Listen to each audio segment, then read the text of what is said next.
Well,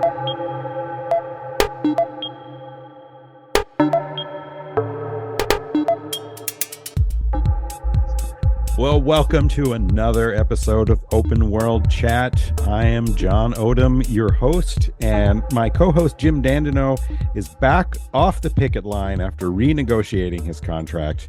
So we're happy to have him back. Jim, say hi to everybody. Union forever, Jim.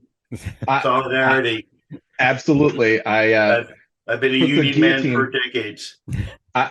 Same here. Been working with unions in politics for a very long time, and was a member of a union for a while. And my wife is a union nurse, so you will never hear a bad word said about unions in our household. You know, since I keep referring to music, if you've never listened to Billy Bragg sing "There Is Power in a Union," it's great. It's the anthem that stirs you. And yeah, I'm proud to be a union man. Well, I was a wobbly for a while, so I get to... I once was a union mate who never was afraid. So if you're curious about these other mysterious voices back here, we are back to talking about what we talk about best, which is comics. And we are absolutely thrilled beyond all belief here to be talking with Dan Mishkin and Gary Cohn, who have written, scads of stuff. Gosh, I think writing team who's worked on it, probably every DC character except for, maybe Brother Power. I don't know, although maybe you've worked on him too. And best known for being the co-creators of Amethyst, Princess of Gemworld, and Blue Devil. And yeah, so guys, welcome. Thank you. Thank you guys for coming today. So let's go all the way back to the beginning. How did you guys first break into the biz? You've been doing this for quite some time now, but it was Dan's fault.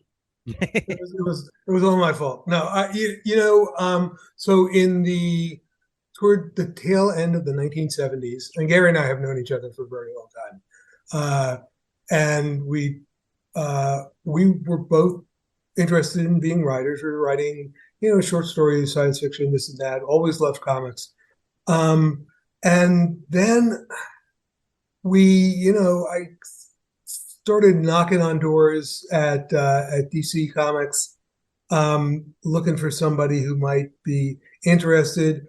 Jack Harris, who was editing some of the anthology books, which was this kind of a way to break in at DC at that time. You had House of Mystery, you had Tales of the Unexpected, blah, blah, blah, blah, blah.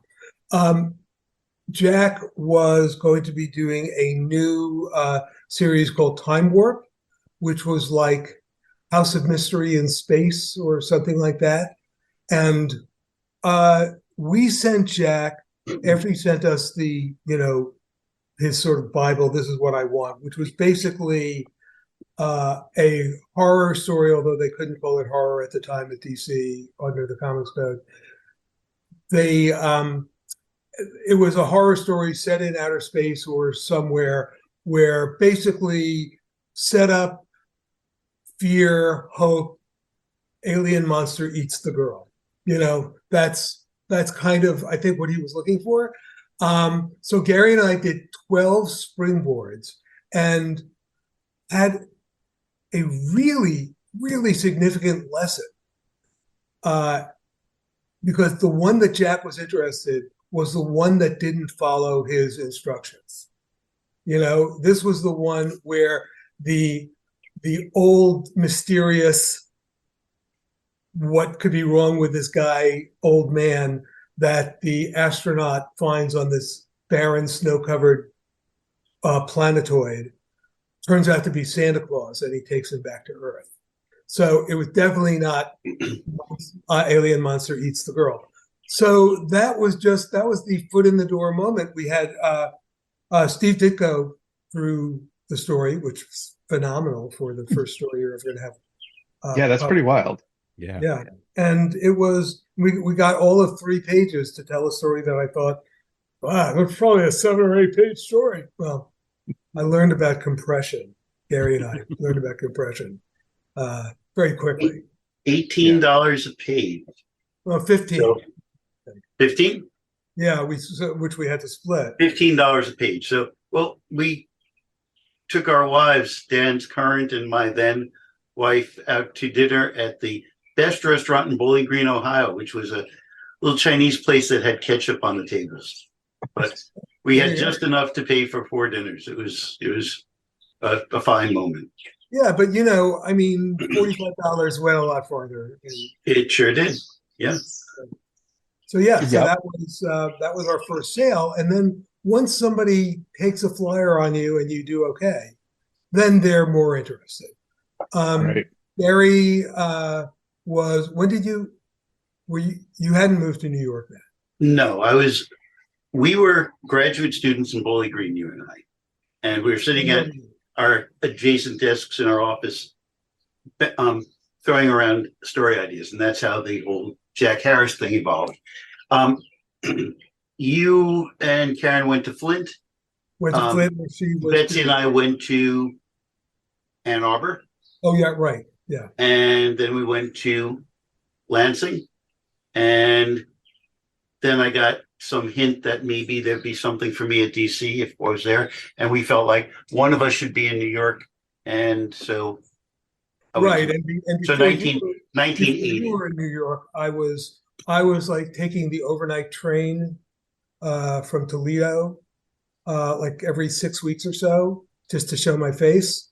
And since we both grew up on Long Island, so my parents were still there, I could stay there with them and do some business. And there's a lot to be said for showing your face. And of the two of us, I'm the more gregarious one. I think everybody would agree.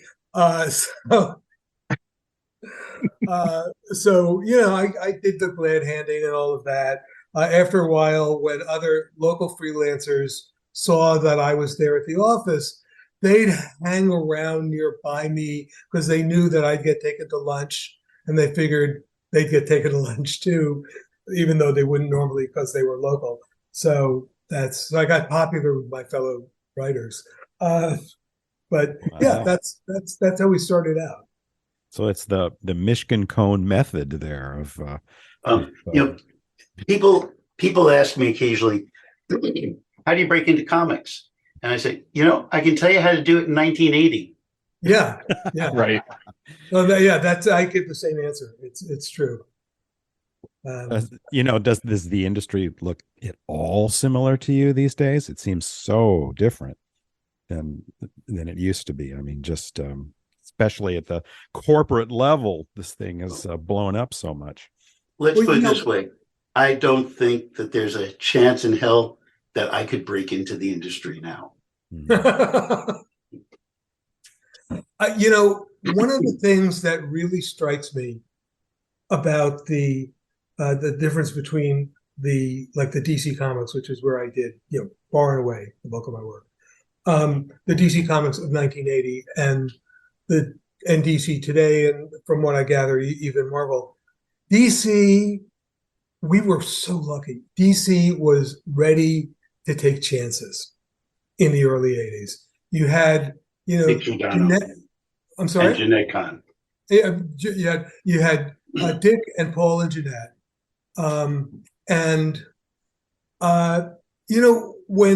When we pitched Amethyst, first of all, it was Dave Manick, artist, writer, then editor at DC, wanted us to do an ongoing feature for Unexpected. So we came up with the concept that became Amethyst. And then apparently, I think this had a lot to do with Jeanette's interest in material for girls. They said, let's do it as a new series. Well, nobody says that. Nobody today says, hey, let's take something that's other than our legacy IP and make it into a brand new series. The only concession we had to make was they said, just do it as 12 issues because what the hell are we doing this comic for in the first place? But Paul Levitz said, one of the great things about comics compared to, say, Hollywood is that we can try something and really not lose any money. because you're already in the direct market largely. So you have your pre-orders, and all you lose is opportunity cost. The book you could have been publishing that might have done better. But they were like, sure, let's give this a try. Same thing happened with Blue Devil. They wanted an ongoing series, in one of the anthology books. Something for Ditko. That was the mandate. Ditko's looking for something to do. He said to me when I was in the office, "Can you come up with something?" And and Blue Devil was very Ditko-ish. And I came home going, holy shit. I called Dan, Ditko's, and we got really excited. And we had this long conversation where we talked about everything that we loved from Ditko. And we said, let's put a guy in a suit. He's trapped like Ben Grimm, the Thing. I know that's not Ditko, but he bounces around, very kinetic, like Spider-Man. And he's got gimmicks like Iron Man. And there's some magic in it, like Doctor Strange. We put it all together. What do we call him? He's kind of a devil thing. And one of us came up with Blue Devil. I think Dan did because I think you did, because I wouldn't have done something more so close to where I was living. Yeah, because we were talking about green. We said, well, Green something Goblin. like something catchy like Green Goblin, and that's where Blue Devil.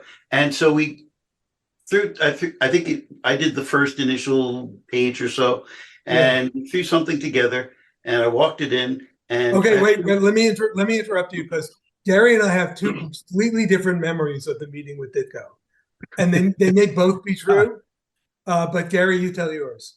So there are two, and one of the memories is that there was no meeting with Ditko, that it all came to me through Dave Manick. The other is that we actually did. But in any event, Ditko looks at this whole thing that is made with every bit of love we have for everything Ditko ever did, trying to do everything that's the essence of Ditko. And he looks at it and he says, this really isn't my kind of thing. So my recollection, which actually you can see a little intersection of Gary's story and mine, is that what he determined was that really, if he was going to do a brand new character, he wanted to write and draw it. He wanted it to be all his. So the idea that Dave thought we could present something that would catch his attention, Ditko's attention, and he'd run with it, just probably was not going to happen. But my version's a lot funnier. Yours is funnier. Yeah, no question about it. But I can see where not my kind of thing and my kind of thing has to be all by me. Yeah, sort of intersects. Yeah. Sure. Let's go with your story from now on. So, because it's got I agree with some of what you guys were saying, and I do want to kind of politely disagree with a little bit, because I think that guys with the deep creativity that you both obviously have, and also the reliability and the ability to hit deadlines and be somebody that an editor can trust, will always be able to find their way into this industry somehow. Where I do want to agree with you, though, is I cannot imagine Amethyst or Blue Devil getting published right now, because not from DC, not from Marvel, not from DC, maybe as independents. Yeah, but if Blue Devil was created today, he would have a Batman mask on, and Amethyst is just too swords and sorcery weirdness to fit into the streamlining superhero stuff that both Marvel and DC have tended to do now. Yeah, it's too girly still for straight superhero stuff, and it's in their minds, and it's too charming for a Vertigo take. Yeah, and it's got too much weird shit.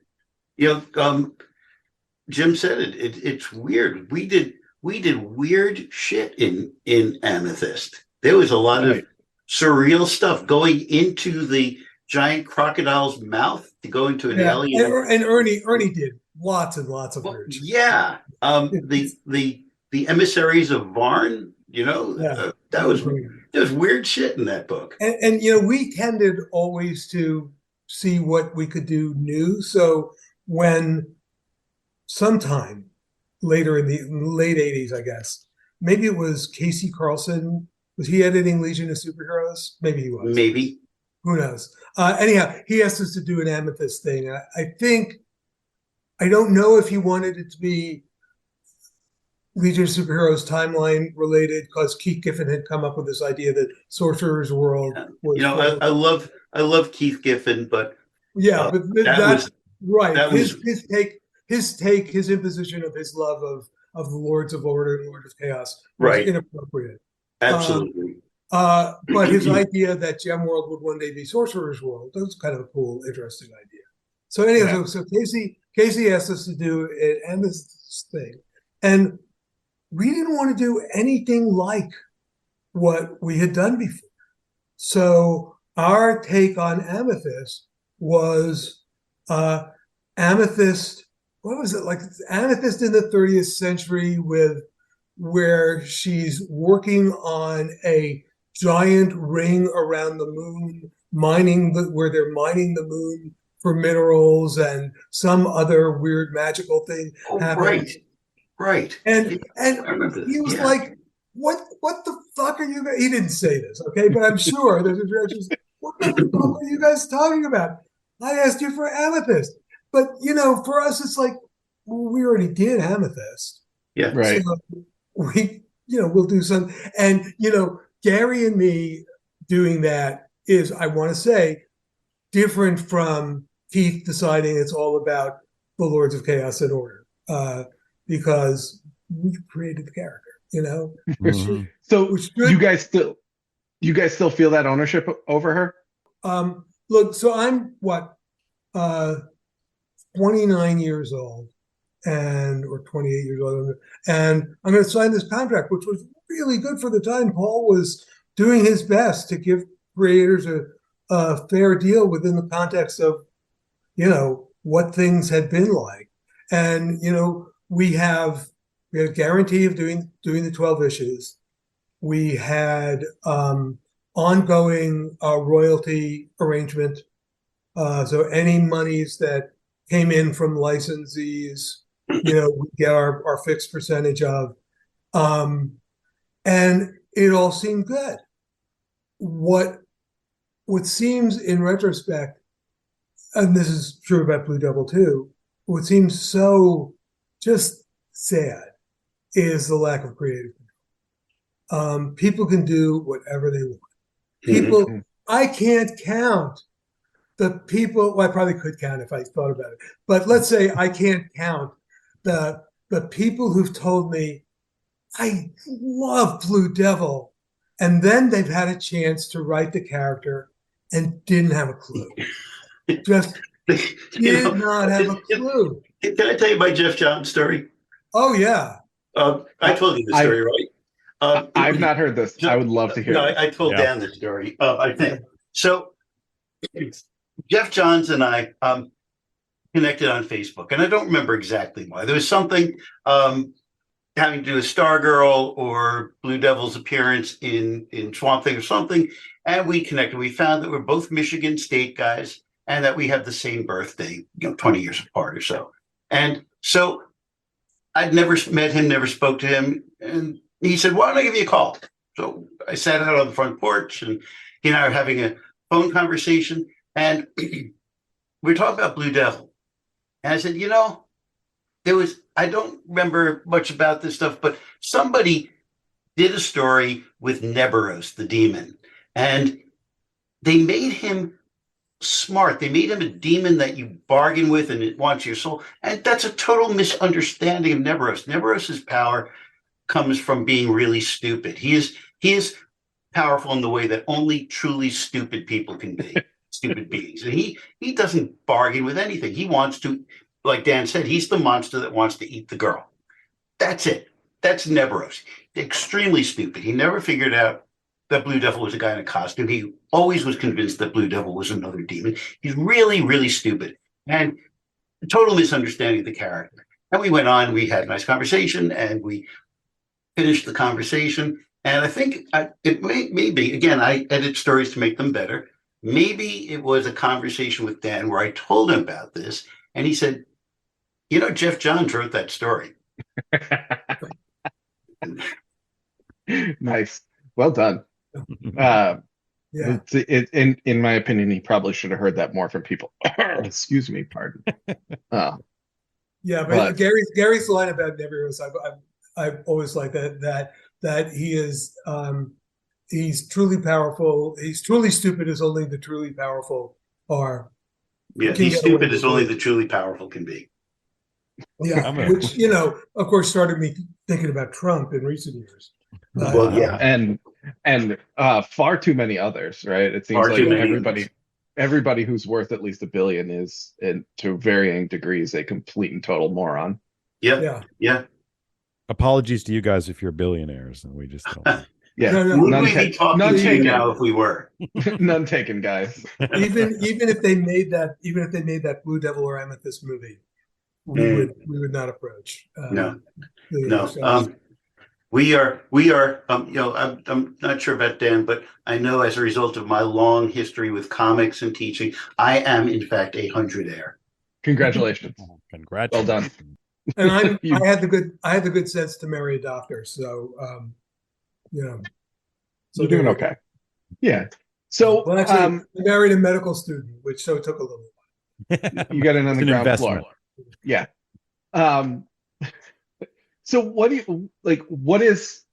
You guys have done a ton of stuff over your careers. You have created a lot of characters. You've worked in a lot of genres. What is the most your baby out of all of this stuff? Is it Amethyst? Is it Blue Devil? Is it something else? My baby? Yeah. Two. Barren Earth that I did with Ron Randall because I wrote it myself. And Demon Gun, which you've never heard of. No, I have not. Demon Gun, supernatural Western, published by Crusade 25 years ago, and that I own. Well, Barry Orkin, the artist, and I own. Attempt to do the best Clint Eastwood Western I could possibly do. Have you thought about digitizing it and putting it out? I think it might be. I'm not sure. I think David Bernstein, who was representing the property for a while, did it. I'll look for it. Very cool. Yeah. And you can get it custom printed for yourself through Amazon. Okay. I'm looking at that now. Ooh, it looks gorgeous.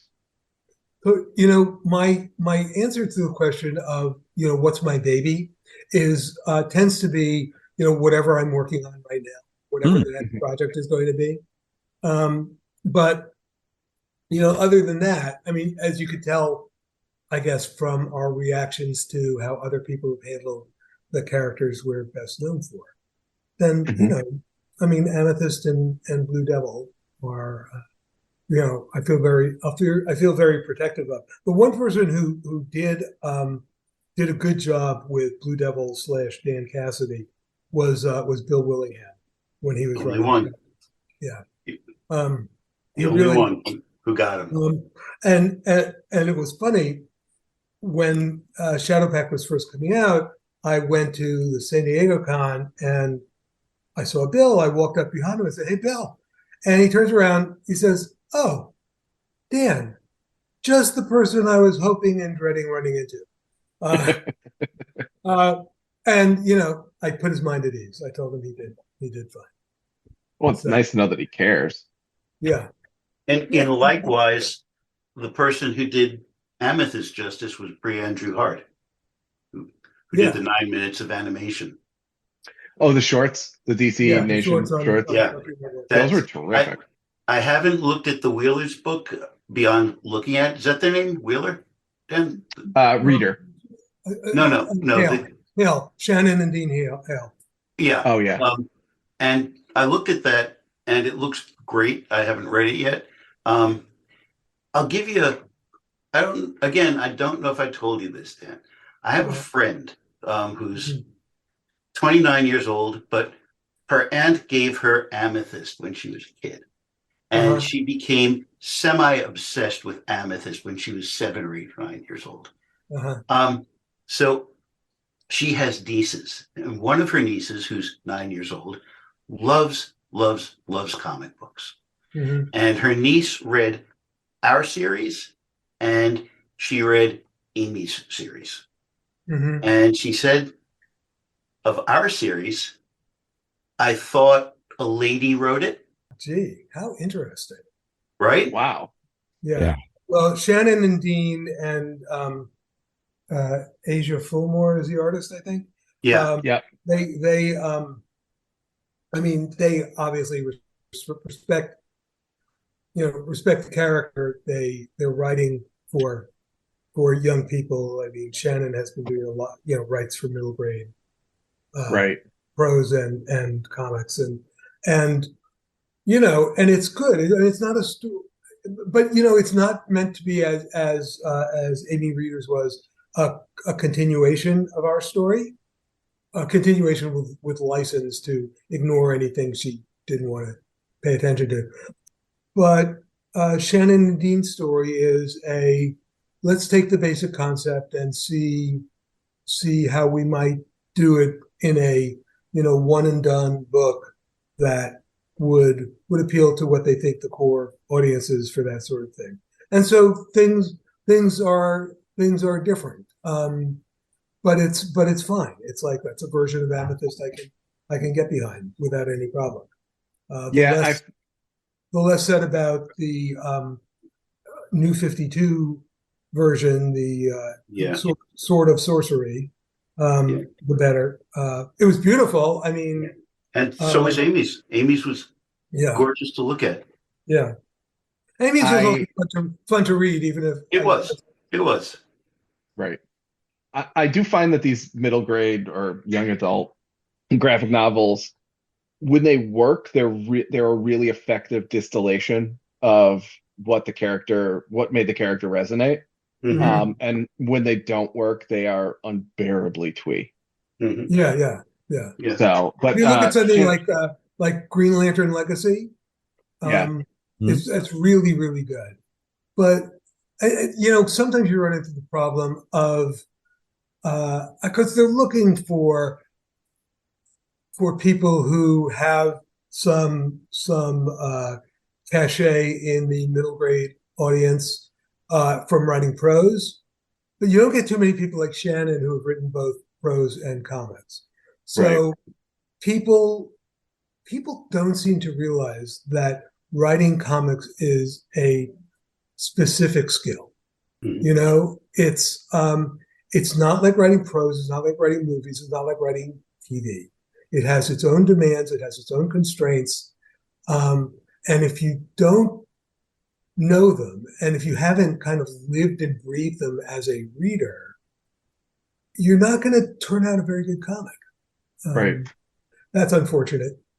I could do when they first started coming up with the when they announced the Zoom line, the kids comics from DC.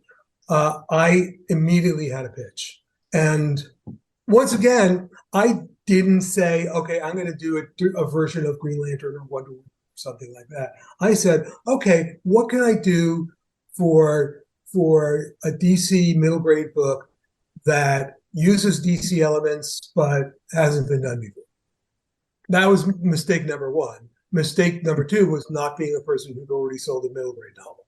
That I had less control over. Mm-hmm.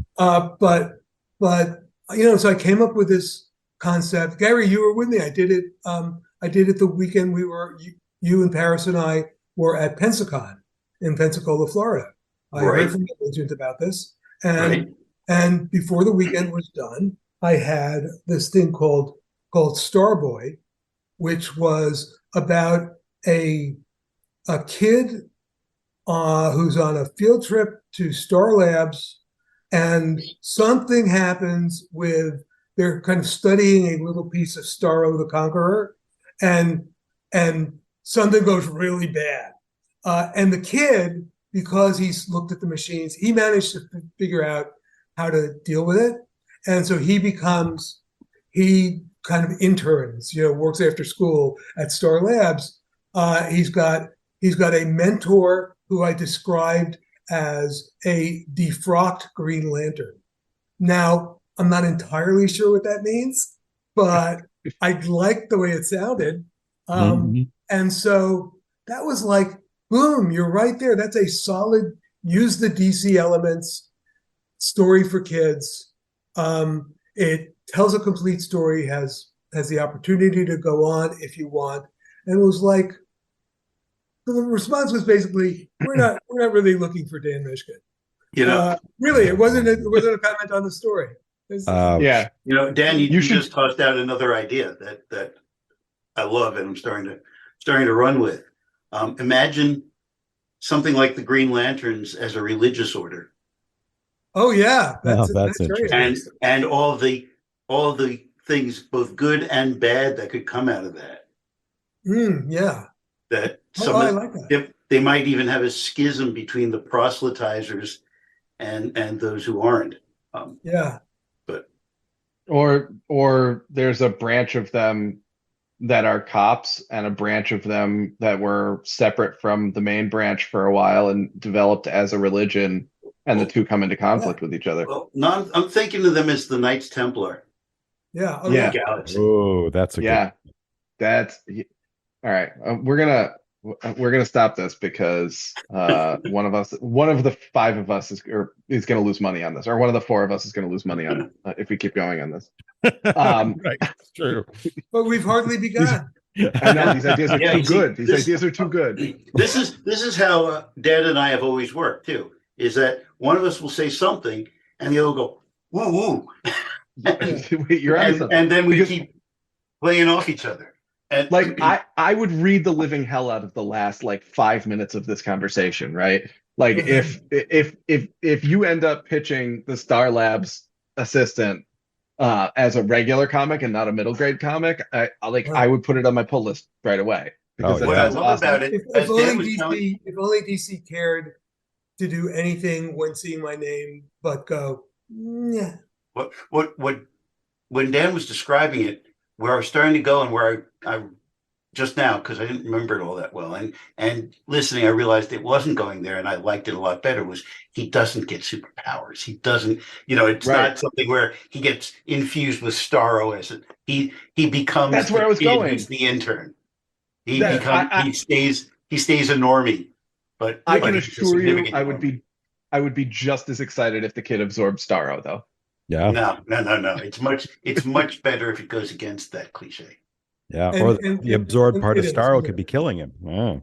No, you don't want to touch that. You don't want to touch that because that's the expectation. You know what Jeanette Kahn did that was so important when we were developing Blue Devil? She looked at the stuff where he would go into for me, I'm Ben Grimm, trapped in the form of a monster. Jeanette said, just lose all that, and that was so right, And, the other person who did that was Paris.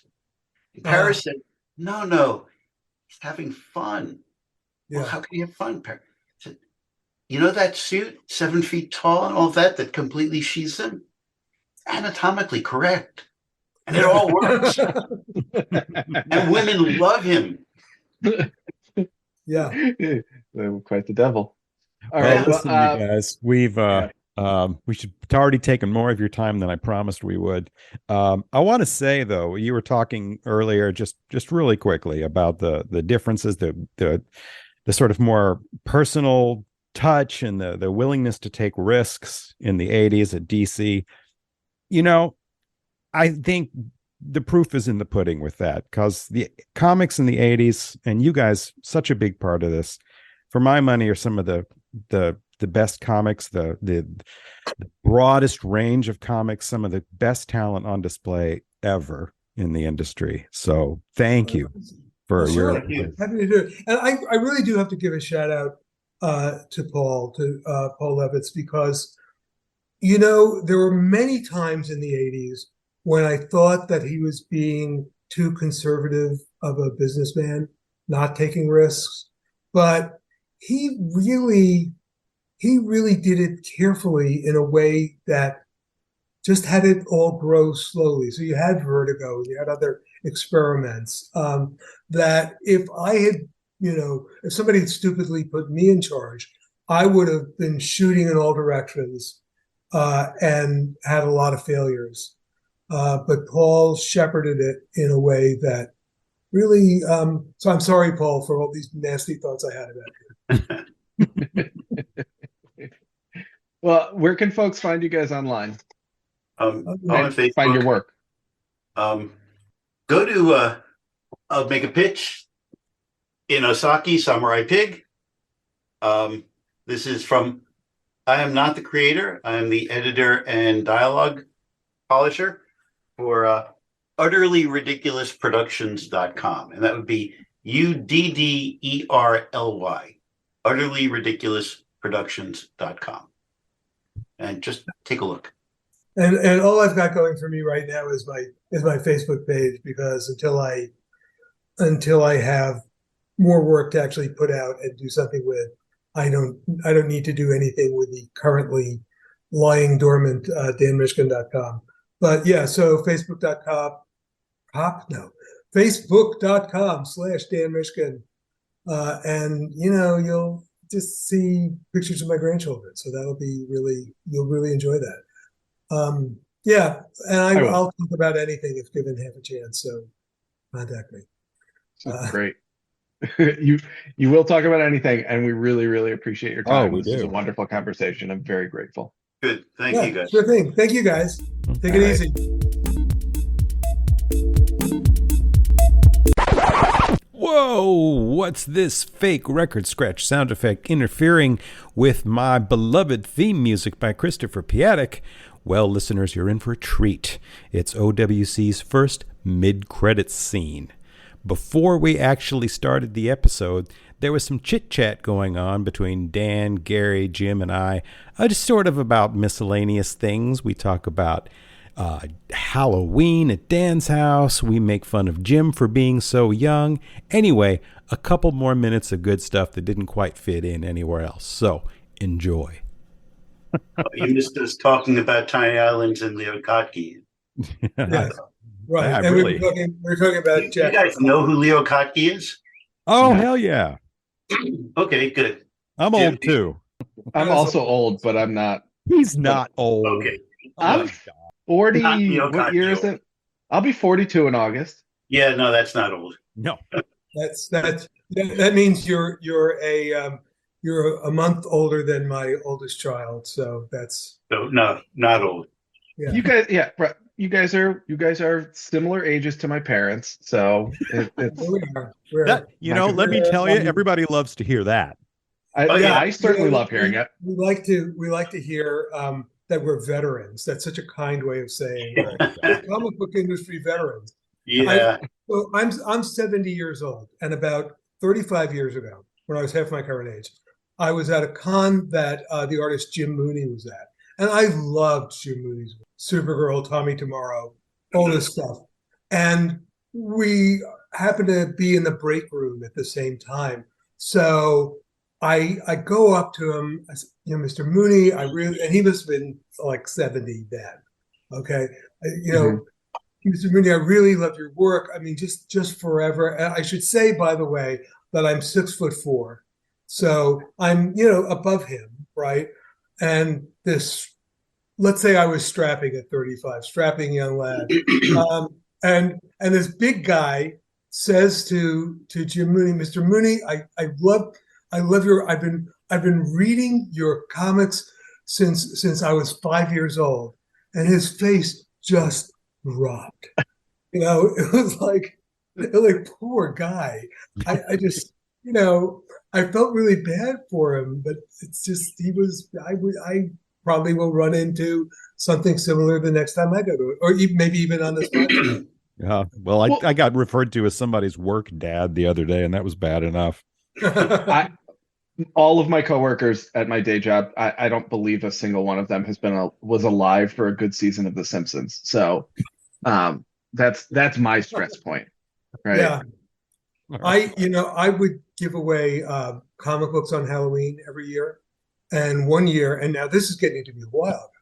One year, because we were in this house for 36 years, I had a dad come up with his son saying, I used to get comics from you when I was a kid. Wow. That's great, though. That's that's neighborhood stuff. That's not, that's not old head comic book creator stuff. That's like that neighborhood has known you since 20 years ago when somebody was first trick-or-treating as the house where the comic books are. You like, if you lived within a 50-mile radius of me, I would be dragging my child to trick-or-treat in your neighborhood too. Yeah.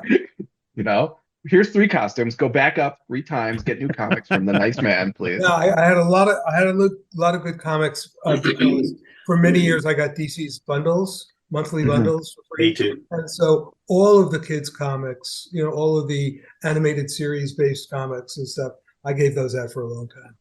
Oh, it's the best. I would go to your house before I would go to the full size candy bar house. Oh, Yeah, hell yeah. Absolutely.